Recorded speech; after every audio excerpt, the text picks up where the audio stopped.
my heart broke for them there, like, because I understood them not as, cold, hardened criminals, but as two kids who made really, really poor choices, decisions, and mistake, right? And so I think, based on their profile, their lives seemed pretty destined for that kind of despair. And to be frank, like, the whole system had failed these young men. Their families, their communities, their schools had failed them. And personally, working in education the past 15 years, I've seen a lot of failure, and it frustrates me a lot.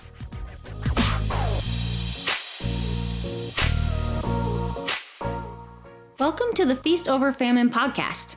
On this podcast, we're navigating the tension that we find where mission and profit collide.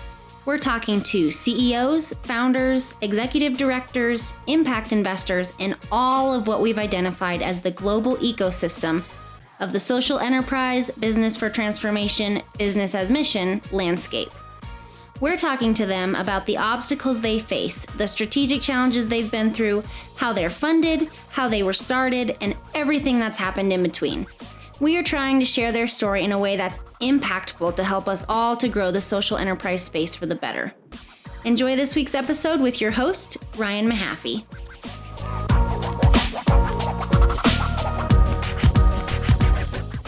Okay, everyone, welcome to another episode of the Feast Over Famine podcast. Really excited everyone's here listening. And this is a super fun episode that I'm excited we get to record today and have you guys all here with Annie from Capitol Hill Christian Academy. So Annie, welcome to the podcast. I'm really excited to share what you guys are doing. Thanks, Ryan. It's good to be here. Yeah. So we started, I think earlier 2022 is when we met earlier this year, and then got to work together a little bit on some cool stuff. And then we talked about doing a podcast and said, hey, let's wait until you're really rolling and you've got some momentum and you're kind of like launched this thing. And then I turned around and in no time, you were like having senators talk on your dinners and all sorts of crazy stuff. And like the momentum's moving. So I'm excited about that and to share the story and hear what you guys are doing. Yeah, that's great. A lot has happened in the past few months. Yeah, it's been a busy season. Super cool. Yeah, it's always encouraging for me as someone who does like coaching and consulting in this space. It's really encouraging when someone and an organization just like, runs with it and they start just hustling and getting everything done. Sometimes there's like, that's a hard piece of the puzzle for people. And you're clearly a go-getter. So it's always encouraging to see that. Like, wow, Annie's like doing it. She's like getting after it. This is really cool. Thanks. Well, I can't take all the credit. I think the Lord really did provide a lot. Even I think I mentioned to you way back when I got COVID for a whole week from Monday through Friday. And that was kind of a critical time when a lot of balls were up in the air. And a friend was praying that Saturday and she texted me, hey, I was just praying that you would find really great board members. And the next Sunday, and I was sick that whole week, so I hadn't done anything. That next day, a gentleman walked up to me after church and said, I would love to help with your school. And yeah, I mean, he's been a wonderful board member now. He's a former chief of astronauts at NASA. And yeah, that was completely unexpected and just another example of how the Lord provides. Also, just low-key chief of astronauts position there. Like what the heck? How do you like, that's impressive and super cool. Yeah. I'm like, I want to be the chief of astronauts. Like, I don't even know what that would mean day to day, but it sounds really cool. Awesome. Exactly. Well, that's super cool. Why don't you give like just a quick 30-60 second overview of what is Capitol Hill Christian Academy? And then we can dive into all the details from there. Sounds good. So I guess a year ago now, June 2021 is when some friends, three of my friends first reached out to me. One started off just as a joke. And she said, could you start a school for our kids, Annie? And I said, with what time? But another friend then said the same thing more seriously. And then another friend said the same thing. And so that's what started this kind of journey. The next few months were spent doing some due diligence, spoke to 30 to 50 different professionals and leaders in education and policy in foundation world, and So all very productive, I think fruitful conversations. And I started praying about it, spoke to some folks at my church about it some more, and was encouraged to write up a memo for others to start thinking and praying about it. We started a prayer meeting. And so now we're in the works to launch a K through 12 classical Christian school on Capitol Hill in fall 2023. So, we incorporated, we filed for our tax exempt status, worked on budget projections, as you know, worked on a business plan, came up with a vision, and then now it's kind of operationalizing that vision and doing all the nuts and bolts of building search, teacher recruitment, family outreach, and fundraising. And so it's wearing all the hats all at the same time. And it has been, an encouraging process in general. Just even like I just shared, like to see how the Lord can provide. I think it's definitely been faith stretching, and not, as you know, starting anything is not for the faint-hearted or thin-skinned. Totally. Yeah. And so I've had to learn how to become more entrepreneurial and kind of embrace and be comfortable with the unknown or uncertainty, and just stepping out in confidence and faith that, if the Lord's given this, he'll provide as well. Yeah. And you've seen that happen in some really cool ways, which is awesome. Really quick, like kind of where you guys are at. So fall of 2023 will be the first semester. And this was kind of a, for anyone listening to this, that's like, oh, well, that's a long ways off. Like, what are you guys doing until then? If you're not in the education space, you're kind of like, if you're an entrepreneur or you're used to seeing stuff, you're like, that's a long ways away to be teaching kids. Talk a little bit about like where you're like, just briefly that journey. Cause that was a learning for me of like, oh, this is all that happens. And so right now you guys are taking applications and that's kind of normal. So talk just a little bit about that, and maybe a little bit of how many families do you guys already have? And like, what's your goal for the first year of kind of capacity for the school and that kind of stuff? Yeah, I think that is a bit of a learning curve, because schools kind of start before they launch, right? And so all the building, all the invisible things have to be in place in order to actually launch. And so we have to have our student enrollment in place, and student enrollment then determines how many teachers and classes we'll have, which determines, what the budget will look like. And so, like I said, all of those moving parts are happening all at the same time. And so we do need typically a year of planning. So when I worked at the Walton Family Foundation, for example, we gave, $250,000 startup grants for a school founder and their board to start planning for a year in advance of the school launch. And so, that's typically how much it would cost to, not only retain talent and keep them on the rolls, but typically it does take a year to 2 years to start a school, especially like a charter school. Find the building, understand the regs, work out the budget, settle and finalize the curriculum, and sign contracts. There are just a lot of logistical details, operational details that you have to figure out before actually opening the doors to students. Yeah, totally. Yeah. No, there's a lot. Yeah. And so right now you guys are accepting applications from folks in that Capitol Hill area for the following year, correct? For fall of 2023? Yeah, that's right. So we continue to, we have a deadline of January 15th, but obviously we'll continue, taking applications on a rolling basis until we're at capacity. And I'd hate to turn people away, but there are other schools who have reached out to me, even because, every Christian school in the DMV has a wait list. And so some schools have actually reached out and said, hey, we'd love to refer our wait list students to you. In fact, too, the goal is to start well. And so I'd really like to start small, actually, and grow from there so that we have a really firm foundation in place, and then grow with each successive year. So we'll start with K through 4 and then add a grade each year to go up to K through 12. Cool. Yeah. And I loved seeing that kind of model where it was like kind of slow growth, but doing it right, but also scaling really well and figuring all that out. So someone listening might be like, okay, Annie, this is a big deal. Like you're starting a school. Like why are you qualified for this or something? And you have like a powerhouse background, like coming from, like, if there's someone I can pick to do this job, it's you 100%. And so share, and I'll say that so you don't have to, you can remain humble in that, but I'm like, oh, gosh. Annie's like totally the person for this, but give us a little of your background and your story, and how it led you kind of missionally to wanting to, start a school and care about education and those things, but also some of your professional background that's kind of led you to this role and this point that's really prepared you for that. Yeah, definitely. So I've spent the last 15 years in government and policy and education. So when I was, in June 2021, when my friends reached out to me, I was the Deputy Chief Operating Officer at Baltimore City Public Schools. Before that, I was Deputy Assistant Secretary at the U.S. Department of Education. I've been Senior Advisor at the U.S. Department of Justice. And then, like I mentioned, I worked at the Walton Family Foundation, which is one of the largest grant makers in K through 12 education.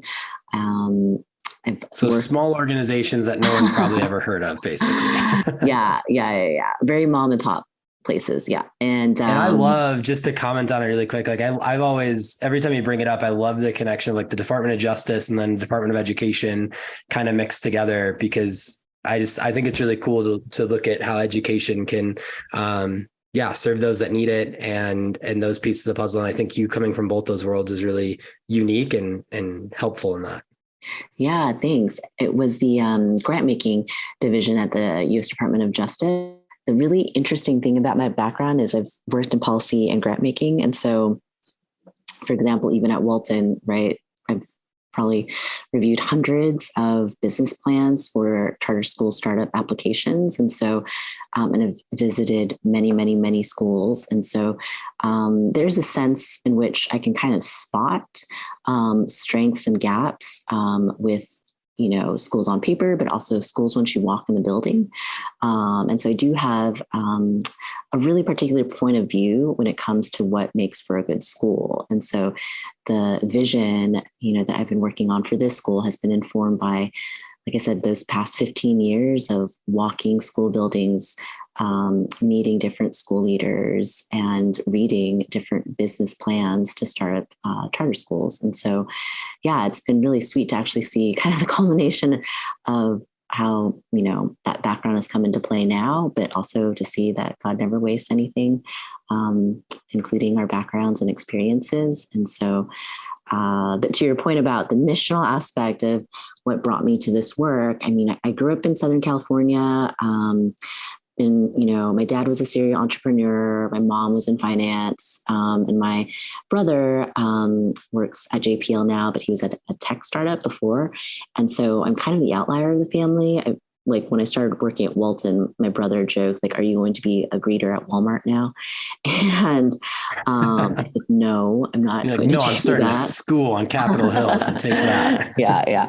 But they still don't really understand what I do. So it's kind of funny, but because I am the outlier of the family. But all that to say, like, we grew up in a pretty quiet suburb in California. And I had a pretty quiet kind of childhood. I mean, there were kind of different things that would happen that were hard in our childhood, but like, we moved around a lot, and that created some instability in our family too. And but I'd say the most kind of critical and most, informative kind of experience of my life was when I was 14 years old. Our family actually was, what is the word I'm looking for? We were taken hostage in a home invasion situation. And so it sounds very dramatic, I know, but it was, 8:30 until 5 a.m. We were finally let out once the SWAT team arrived with the helicopters flying over our house.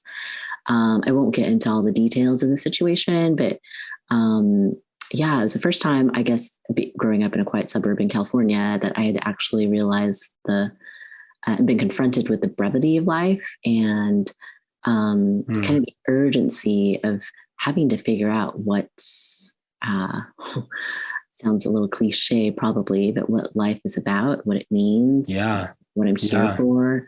I'd grown up in the church, and I think I knew all the Sunday school responses. I did Bible drill. I was always at church when the doors were open. We were there, kind of thing. But I think it really struck me that I just had head knowledge at that point. I didn't really understand or really believe it, and so I had no assurance of my salvation when confronted with the fact that I could have died. And so as a 14-year-old thinking through those questions, it was really a challenging time for me, and I just had to wrestle with those questions. And thankfully I had, my family, but also my church there to offer that kind of support, and a great youth pastor, who walked me through what the Bible says and taught me the importance of what it means to believe the gospel and what discipleship means to follow after Christ. And so, a few months later, I think everything kind of fully came together, where the head knowledge came together with the experience, with the heart conviction. When I heard, a pastor preaching about what it means to have an appearance of godliness, but deny the power above, and what it means to truly follow Christ. And so, that's when I realized, it's surrender, it's submission to the Lord and following after his ways. And it felt like a burden had fallen off my shoulders a little bit. And there was just a sense of greater peace and awareness. And a few weeks later, I was with my youth group at a Navajo Indian reservation, where we started, teaching VBS and painting homes to do ministry to that area. And I just felt such a sense of, wow, this is what it means to live not for myself, and not to think about, oh gosh, I have to study for the SATs now. Oh gosh, what is that friend group saying about me? All of that typical high school things that you're concerned with. There was just a reordering of my loves and of my priorities through that experience. And I felt like this is what I want to do with my life. Like, I want to serve in a missional way, and do good and be a blessing to others. And so I never would have imagined that the 15 years would look like what they have looked like, actually, at that point. If you told high schooler Annie that's what I mean, that the past 15 years would be like what they have been, I never would have believed you. So I definitely didn't, have a 10-year grand plan or strategy or anything in place. My goal is really just to be faithful and to see where the Lord would open doors and how he would lead, and and go from there, and just kind of step out in faith and trust him. Yeah. Well, first, thanks for sharing that. You've shared that with me in the past, and I wasn't sure if, I wasn't sure if that was something you wanted to share, but thanks for sharing that, because it's a powerful piece of your past. And like, I think a lot of people have maybe not an experience like that one, but different experiences that do that. And I think turning that into something positive and saying, okay, what's the impacts I can have on the world? How do I use my life for good in the time that I have for good? And then having the courage to step out entrepreneurially and start something, even if it is 15 years later of getting all the experience and the stuff kind of lining up, and then saying, no, this is what I'm called to do. That's really hard. And so I think it's an encouraging thing for people to hear. That part of your story, a very hard part of your story to talk about and share. And so thank you for sharing that. I'm not sure if I remember this right. There was something that happened within all that was a trigger for you. I say trigger, like not the current cultural word trigger, but trigger, and like it was pointed you towards the role of education in society. Am I remembering that right? That there's some interaction or something that happened that led to education being kind of the outlet for you? Yeah, absolutely. So the two men who were left at our house were actually, through the trial, we found out later that, they were Vietnamese American immigrants from single parent homes being raised by their moms, had joined a gang, they're new recruits to a gang. and high school dropouts. And so we learned all of this through the trial that ensued afterwards. Yeah. So they were only 18, but actually tried as adults. And so sentenced to 27 years in prison. And, when they untied us and were getting ready to let us go, they each called their moms and said, "I love you. I'm sorry. And I'll miss you." And my heart broke for them there, because I understood them not as, cold hardened criminals, but as two kids who made really, really poor choices, decisions, and mistake. Right. And so I think, based on their profile, their lives seemed pretty destined for that kind of despair. And to be frank, the whole system had failed these young men. Their families, their communities, their schools had failed them. And personally, working in education in the past 15 years, I've seen a lot of failure, and it frustrates me a lot. But the encouraging thing that happened was that night actually was not the end of one of their stories. So I heard years later that actually one of those two men became a Christian, attributes that night to kind of turning his life around. And he was released from prison for good behavior and actually committed his life to then protecting people as a fireman.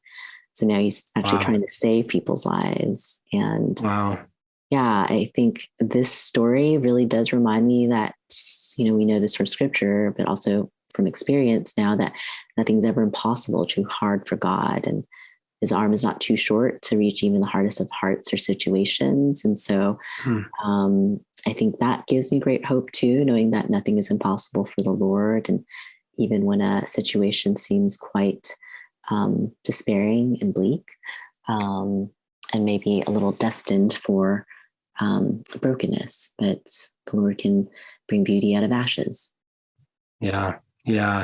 Thanks for sharing that piece. Because I remembered that I was remembering something along those lines, that there was something about the education system and doing that well and kind of dedicating to that. And I think you see that a lot, right? There's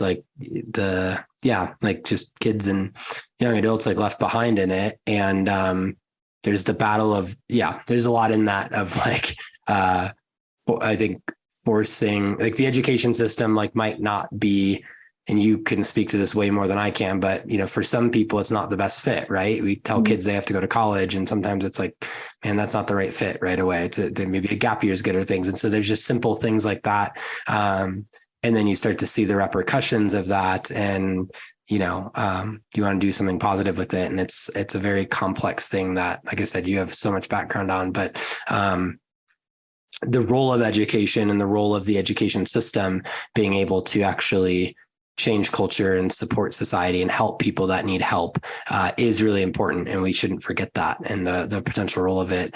Talk to me a little bit, kind of shifting gears, but kind of not, people might hear, okay, Capitol Hill Christian Academy. All right. I'm thinking all these super wealthy, awesome, senators and people live on Capitol Hill, for those of us that don't live in DC, right? We have this whatever we think Capitol Hill is like.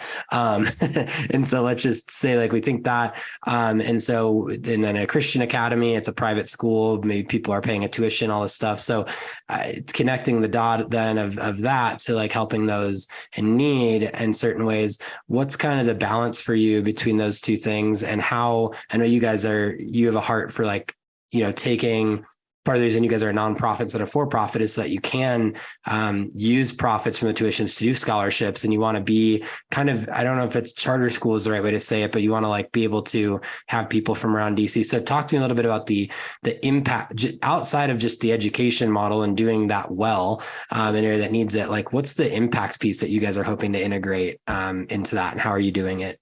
Sure. So I think over the next 10 years, our goals are really to build a strong and healthy organization. And that means really aiming to be affordable and providing scholarships to those in need, to compensate staff competitively, to be accredited, and to eventually even enroll students from the DC voucher program. DC is kind of a unique place where we do have a great scholarship program where students who are on free and reduced lunch, which means they live below the poverty line, they're able to qualify for a $9,000 scholarship each year.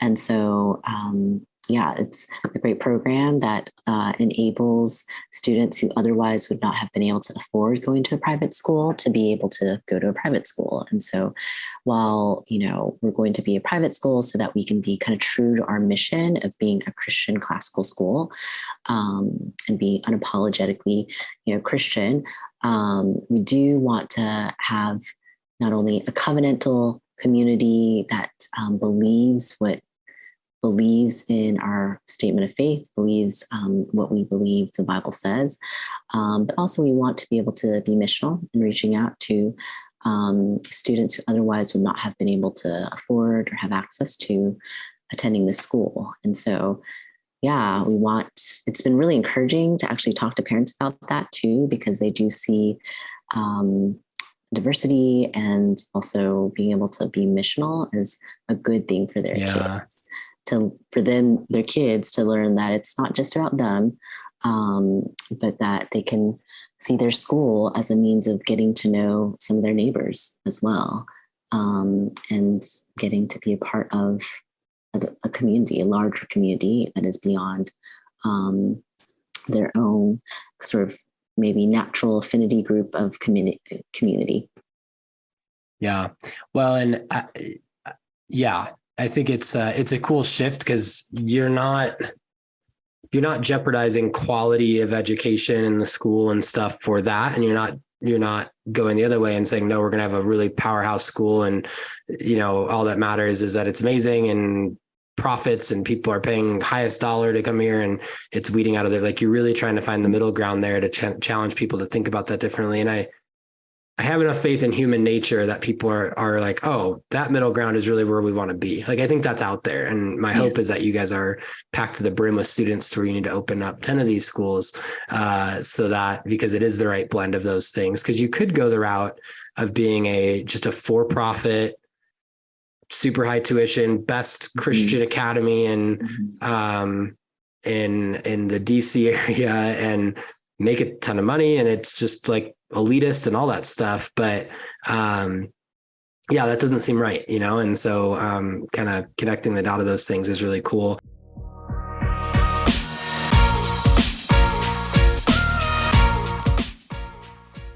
All right, everyone, I want to take a quick break from today's episode and just share a little bit about Impact Foundation, who's got an incredibly awesome model of using impact investment, charitable dollars, and funding tons of projects all over the world right now. But what if your investments could change the world? At Impact Foundation, they believe business with purpose has the power to transform society. Purpose-built for impact investing, Impact Foundation provides a streamlined way to fund businesses that seek social and spiritual transformation or make loans to charity, all while earning a financial return to grow your giving. Donors and investors have already supported more than 200 redemptive enterprises through their impact accounts. They provide needed fuel for companies that exist as a force of God's redemptive work in the world. To learn more about what they're doing in their Kingdom Impact Investing model, visit impactfoundation.org.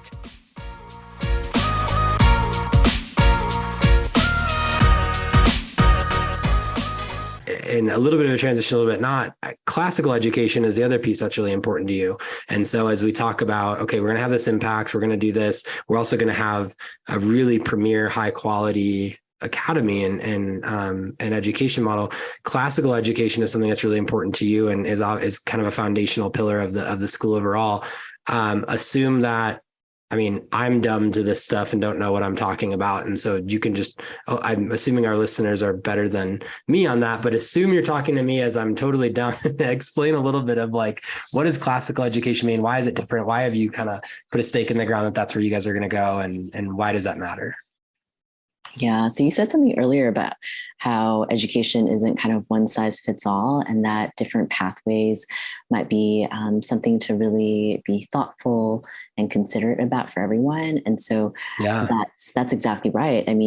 That's the sort of liberal arts approach to classical education is helpful to meet that end, right, of exposing students to many different fields and disciplines, and not seeing education's purpose as merely for skill development or, preparation for trade, but also for moral training and development, right? So that they are able to use that knowledge that they acquire to serve others well and for the good of the whole. And so I think this kind of moral training comes from engaging with really good ideas. And so if I were to define classical education, it's really content rich instruction that focuses on, the great books, Latin, liberal arts, primary texts, math and science. I think it's really engaging with some of the greatest minds, not only discuss ideas, but think about the answers to those, the great questions and answers to those great ideas and great books. I think literature is really critical too, and literacy and learning how to read can really help children learn how to think deeply and express themselves well, and even ignite their imaginations and creativity so that they can be inspired to think of not just what has happened in the past, but maybe what is possible in the future. And so it's, I think kind of igniting that joy of learning by exploring all these really critical questions of what is true, what is good, and what is beautiful. There's a lot in history, and there's a lot in literature, and a lot in science that we can learn from and be inspired by, whether it's, historical contributions of Louis Pasteur or Isaac Newton, or understanding how, the exploration era and led to so much innovation and development, not only in, seeing other worlds and the new world, right, quote unquote new world, but also in just learning how to build ships well. So all of those things are really interconnected, actually, right? There's science in there, there's history, and obviously there's innovation and entrepreneurship there. And so I think there's a lot we can learn from those lessons. Yeah, I get fired up hearing all that because of my opinions that aren't founded in a background in education, but just what I've seen in my experience, and even down to the point of like, I look at our 3.5-year-old Caden, and I'm like, if you sit him down for 8 hours a day and like talk to him, like he's going to lose it. And so instead I'm off like mountain biking with him, and he's asking me these questions of like these deep thought things of like, wait, what about this? And why is that way? And so I've been able to see that in some cool ways, and even wrestle with like, how are we going to do that for our kids? Like, how am I looking at their unique personalities and the way they are, and setting them like even just a learning environment along with the ways that they learn and the ways that they're doing that, like, and to do that well. Yeah. And I think that's like, so we're called to, I think I'll get cynical a little bit, but I think we kind of experience that when we look at the world today. Like we're all, and I'm guilty of this too, like looking at our screens half the time, and that's not challenging us and working the muscles of critical thinking and innovation and all those things you're talking about, and really pulling that stuff in. And so, and I think unfortunately you look at some schools and teachers and just different things out there, and you don't see that. And so I'm encouraged when that's the case. And I'm encouraged that, like, I think it's really easy for upper middle class and higher folks to gain access to that, to like be able to say, hey, we have the finances and all these kinds of things. But then you just perpetuate a disparity. Those that are in poverty and typically in there, like if they don't have access to what you're talking about, but only the upper middle class does, that's just separating the gap of those things even more, because now they get out of their education years and like you've given this like high level of education and this different style and all this stuff to these kids that could afford it. And then the public school system or whatever is going to be present, like, that isn't maybe implementing those kinds of things the same way, doesn't get those. And then you just end up with the same people and the same jobs and the same people doing those things. And so I think integrating, like I already said, like integrating your, the scholarship model and gaining access to that. I mean, and I'll kind of call it like you could make a lot of money with a school like this, and you're kind of setting that opportunity down to say, no, this needs to be available to a lot of people, and kind of trimming margin to be able to do that. And I think that's really powerful and really cool. So a little bit of a soapbox from me, again, as someone who has no background in this stuff, but I get excited about hearing all that stuff because I think it's really impactful and important and the right things for like our kids to be experiencing. Yeah, that's right. And I think that's, you hit it on the head in terms of the kind of underlying purpose of that is we do want to understand and make clear our definition of success, right? It's not, college prep. It's not, that the kids will be the best and the brightest, but we are aiming to teach them that, the critical and character values, right, of how a person's worth is not based on what they can do, what their education is, what their salary is, what their reputation is, but that they are fundamentally a child of God, and that's where their value comes from. And that I think coming from that place, we're able to teach them that they can accept who they truly are too, that they are finite, have limitations, and they cannot do it all or have it all. But that we are all, in fact, very dependent on God. And so I think like we want students to work as unto the Lord and cultivate their minds and, really try their best to see what their strengths are and figure out what they love learning about. But also we don't want them to be defined by those strengths, right? Or develop a sense of identity or self-worth based on how they perform either. And so I think having the missional aspect reinforces that in our environment as well. Yeah, totally agree. Super important. I'm thinking about a few examples of Caden's preschool recently because he's going to like a Christian preschool, and a few examples of that, like just image bearing thing coming out and like things that were challenging. And then I was like, wait, this is like a great gospel opportunity. Like I'm actually like thankful this happened, and so, yeah, when you can just integrate that. And I think, defining success is really cool and the right way to do that. And I've seen people take that narrative of like, okay, let's define success differently, but they kind of like cheapen that inherent worth piece. So that you were talking about, like, oh, well, success isn't making a ton of money and getting this job and doing that.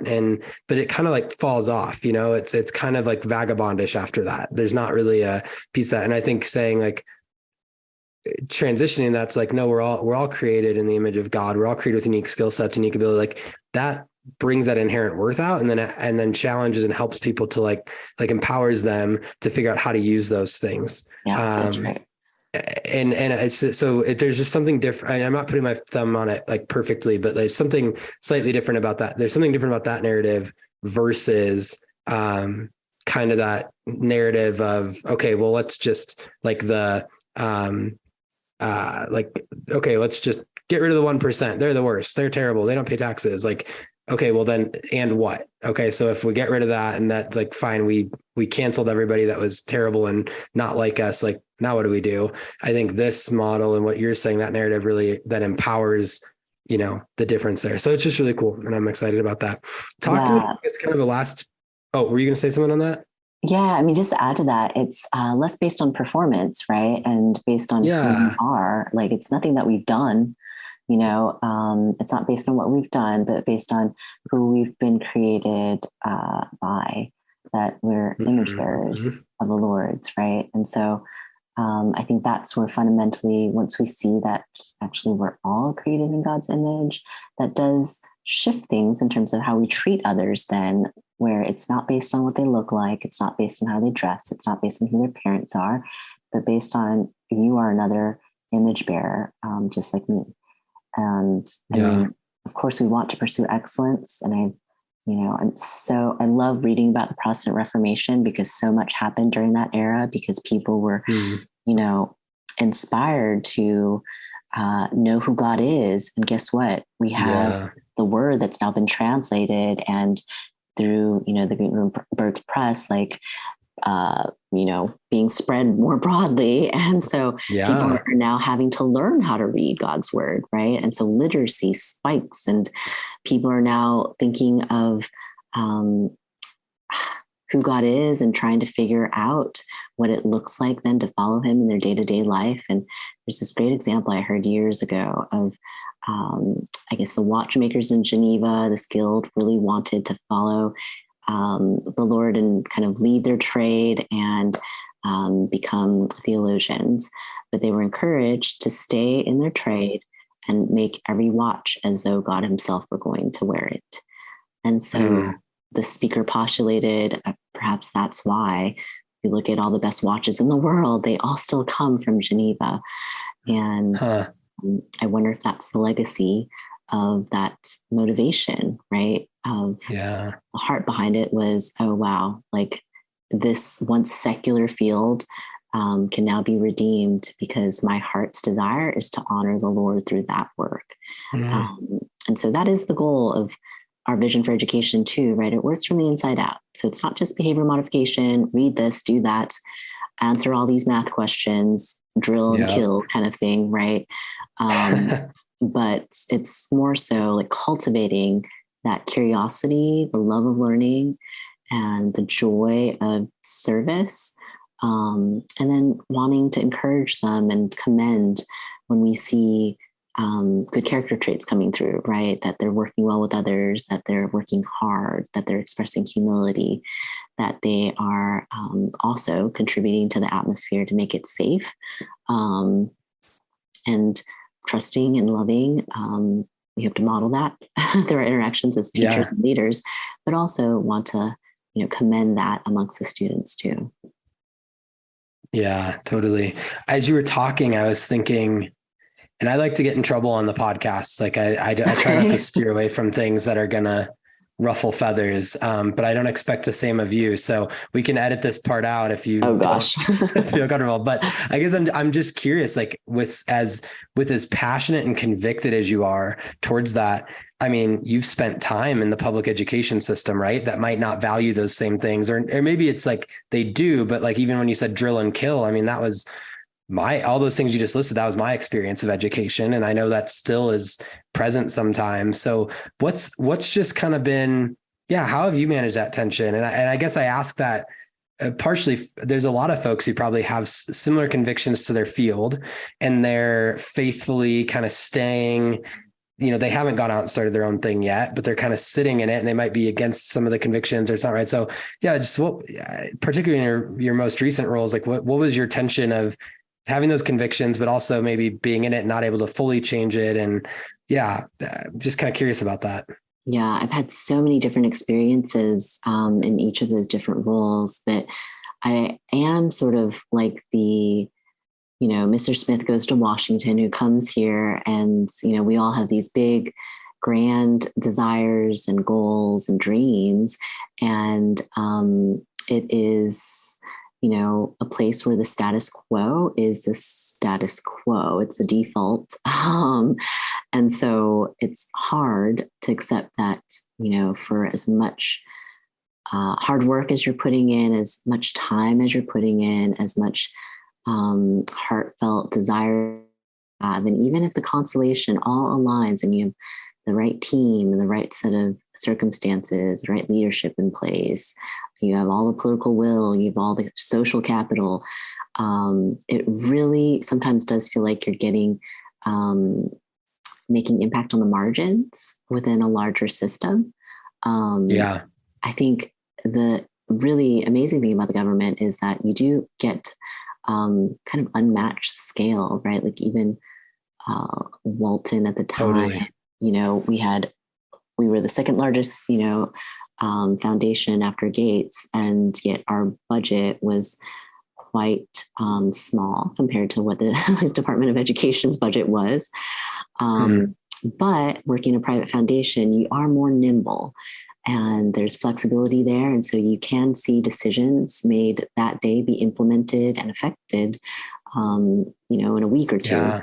Whereas the runway in the federal government is much longer.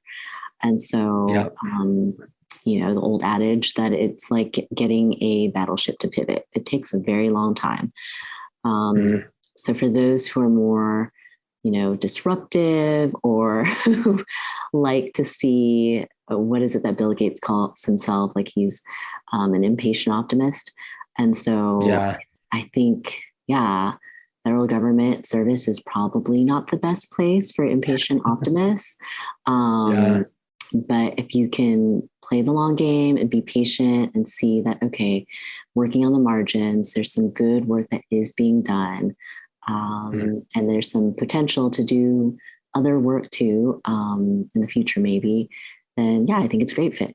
But for me, I always felt like I was most energized, most inspired, the closer I got to the work. And so at the policy level, you're really at the strategy 1,000-foot level, right? Yeah. And so as we know, however, in policy, like the rub comes in the implementation. So you can have the best, guidance, you can have the best rules and ideas and program,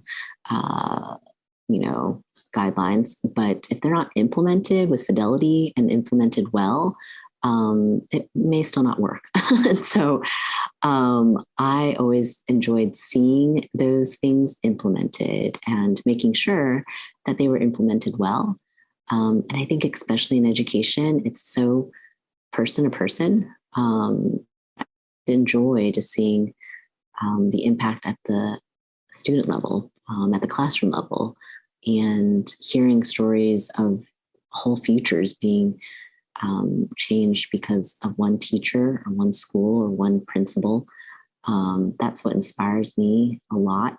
And so, I think that's what kind of finally caused the shift to go from the 30,000-foot level to the more, 10-foot, 100-foot level, I guess. Yeah. And so far it has been good to, see those kind of wonky ideas be played out and implemented at this level too. Yeah, which is super cool. Yeah, thanks for sharing that. And that was a very good way to share. I don't think you rocked the boat much, so that was good. Well, cool. So kind of a last piece that I wanted to talk about, and you kind of touched on a few times, like just DC and Capitol Hill specifically. What's for those of us that aren't there, like, what is it like? Why is it important? Why put a school on Capitol Hill? Are there other schools available? Are they not available? What does DC specifically need in that? Kind of go on a more granular local level and share a little with us of what's going on there and why what you guys are doing is going to be helpful and impactful from that regard. Yeah, that's great. I think what was most compelling to me when I did the market analysis was that there actually is no, full-time Christian K-12 school on the Hill. And so many families who would like to stay in DC and stay at their churches, because that's where, they first came when they were single and where they met their spouses, where they had their kids. Yeah. There's a sense of history there that I think people would love to put down even deeper roots beyond those stages and seasons of life, right? But they continue to move out to the suburbs for better education options. And so I think there's a real opportunity to kind of provide people a way or means to stay in the city and to continue to serve and be a witness here to our neighborhoods, our communities. And there is, like I said, no other school. Every Christian school in the DMV has a wait list. They're just increasingly our parents who, and I'm sure you've seen the headlines, who are discontent or frustrated or just disappointed with how sparse their options are in DC, but also in other places. And so I think, it seems like a real need and pretty significant demand for it too.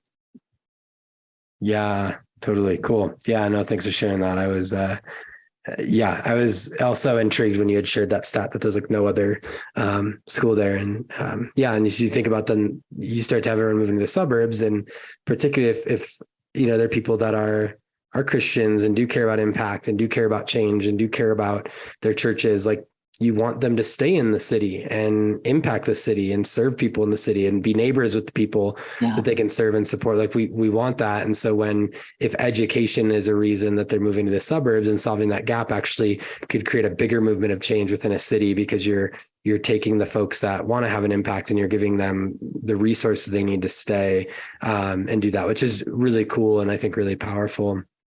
So yeah, well, Annie, thanks for being on. Thanks for sharing so much stuff and giving us your time for that. I'm excited to get this out there and let people hear your story. If people want to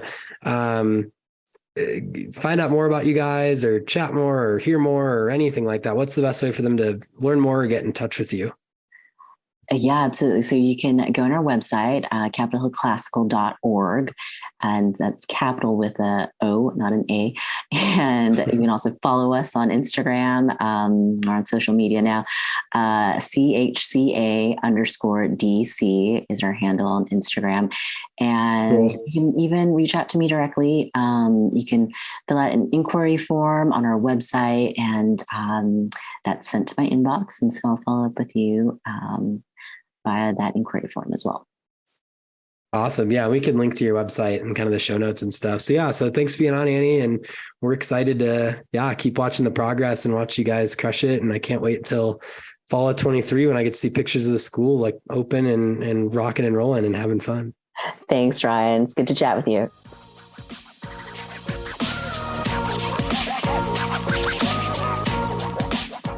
All right, everyone. Thank you for listening to another week of the Feast Over Famine podcast. We are so thankful you guys are here and listening. As always, hit that subscribe button on your favorite podcast listening apps. We would love to keep you guys up to date on new episodes that are coming out, when we're launching new episodes, when we're launching new seasons, and everything in between. So when we're in season, episodes are dropping every single Wednesday. Hit that subscribe button. Make sure you're up to date. Also, if you're loving what we're doing, be sure to follow us on Facebook, Instagram, LinkedIn, where we're constantly posting about our projects, what they're doing, what kinds of things we're working on. We'll recycle some podcasts, things about our partners, all sorts of fun stuff that you want to see. So hit us up on Facebook, Instagram, LinkedIn, all that kind of stuff, and check out what we're doing there. And yeah, we're stoked that you guys are listening. We hope this has been really fruitful, and we will catch you guys next week.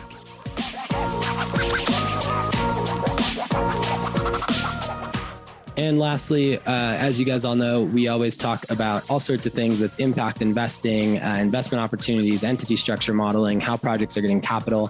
And as a disclaimer and a reminder, Feast Over Famine does not provide legal, tax, accounting, or other professional advice. You should consult professional advisors concerning the legal, tax, or accounting consequences of any activities related to your project or a project you're supporting.